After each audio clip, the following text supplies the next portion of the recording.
अस्सलामु अलैकुम वरहमतुल्लाहि वबरकातुहू। आज मैं आपको इक्सिर इत्फाल का नुस्खा बताने जा रहा हूँ।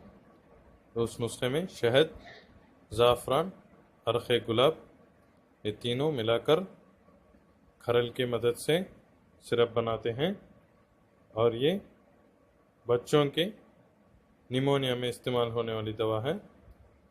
चलिए मैं आपको, इसीलिए इस नुस्खे का नाम इक्सिर इत्फाल है। चलिए मैं बताता हूँ कैसे इस्तेमाल करेंगे।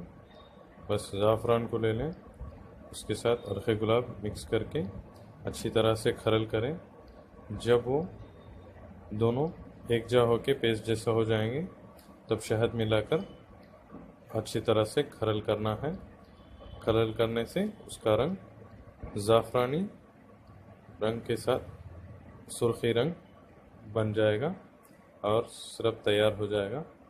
बस ये सिरप ज़्यादातर बच्चों के अक्सर सर्दियों में जो रिकरेंट बार बार होते हैं, ऐसे ज़ुकाम सर्दियों में बहुत अच्छा काम करता है। ये दवाई इस्तेमाल करके देखिए। अगर आपको बनाने में दिक्कत होती है, आपको चाहिए तो हमारे पास से ऑर्डर करके मंगवा भी सकते हैं। शुक्रिया।